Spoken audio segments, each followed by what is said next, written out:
good actually memories of now the All Blacks. I think your first test was actually against the All Blacks.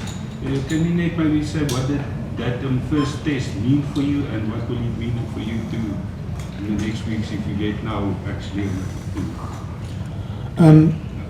Yeah, it was. Sorry, good afternoon, everybody.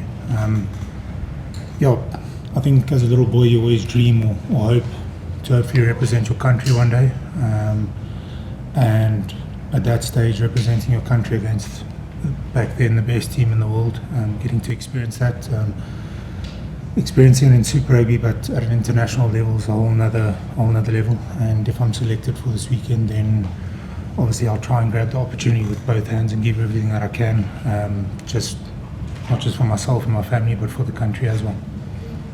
Malcom, what's the feeling being like in the camp? Because it's a slightly different thing. It's not a rugby championship sort of mindset. It's not a one-off test mindset. So has it felt different? Has it felt more intense in terms of your build-up?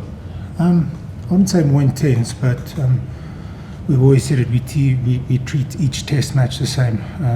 We know the magnitude of what this series is, and we know how big this weekend's game is going to be, and obviously we're trying to prepare accordingly.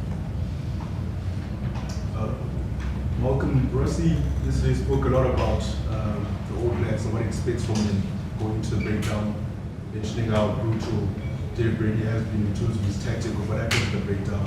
I mean, that's an area where your expertise are as well in the breakdown. How are you as players looking at that particular battle? Is the one that you're looking forward to? If you are selected, and how are you going to try and make sure that you are on top of that battle more time than you are on that? I don't think I'll tell you how we'll try and stay on top of it.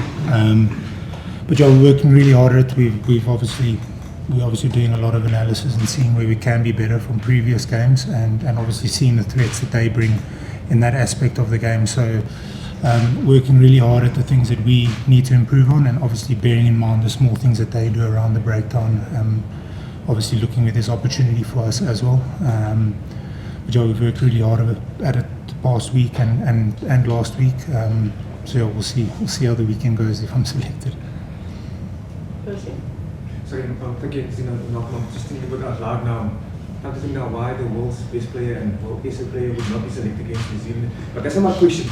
I want to ask you, as a player who's played some of his best professional rugby here at Ellis Park, as a captain of the Lions though, can you guys, can we as Africans, can we still refer to Ellis Park as a fortress for the Springboks?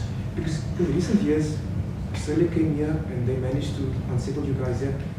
New Zealand also came here a couple of years ago and they also did the same. Do you guys still regard Ellis Park, your former home, as a fortress for the Springboks?